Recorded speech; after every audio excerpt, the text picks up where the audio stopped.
Too often today, people are ready to tell us, this is not possible, that is not possible.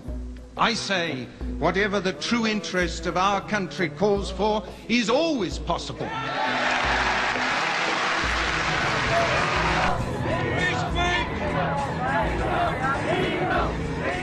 2 days later, 1,000 dockers marched to Parliament to protest against what they called the victimisation of power. But the BBC, presumably you've got a television and you're watching these scenes, it wouldn't look safe for you to go there. I think it's a serious possibility. It's awful, isn't it? White working people, traditionally core Labour supporters, were now backing a radical right-wing Tory. Meat porters from Smithfield Market in London added their voice to the growing chorus of support. Enough housing, enough schools, the National Health Service is going to put over them. This is why we're doing it, because Enoch Powell spoke the truth, and he's been sacked for it. This race relation issue goes well beyond the field of politics and trade union matters. This is an issue of national importance, as important to us as Dunkirk. And what is the issue about?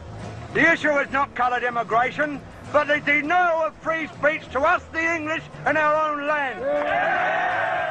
A lot of people say you're a racialist. Would you admit in any sense of the word to being a racialist? First of all, I must define it.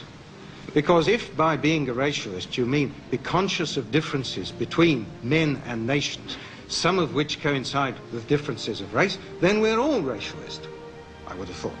But if by a racialist you mean a man who despises a human being because he belongs to another race, or a man who believes that one race is inherently superior to another in civilization or capability of civilization, then the answer is emphatically no. Such a good man is a far-seeing man, and at least he loves his country, and that's what he's fighting for all the time. He spoke out as a working man feels. He spoke out as a good 90% of the politicians today think, but just haven't got the nerve to say. A voice in the wilderness, then. Wildernesses are good places, I notice, for voices.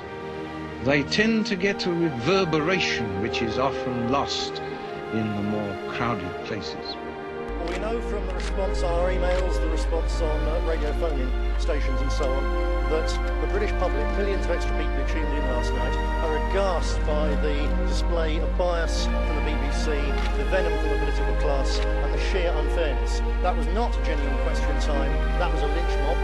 And on the front page of the Times today, it's explicitly stated by the BBC that they deliberately changed the format. That cheated not so much me as all those extra viewers. We're putting in Freedom of Information Act requests and a formal complaint to the BBC over the way in which they twisted question time from what it should have been.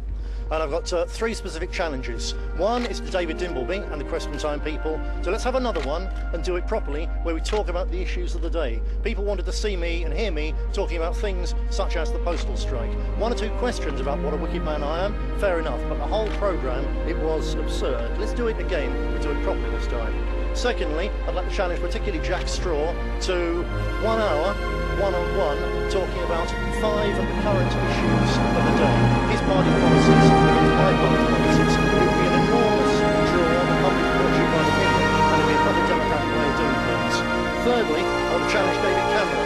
The mob organised outside the BBC last night, which injured a number of policemen, lost a fortune to the police. He supports, he's a former sponsor of the Unite organisation, which organised that mob. I want to challenge David Cameron to disassociate himself and his party from the disgraceful scenes of mob violence seen in London last night. Thank you very much.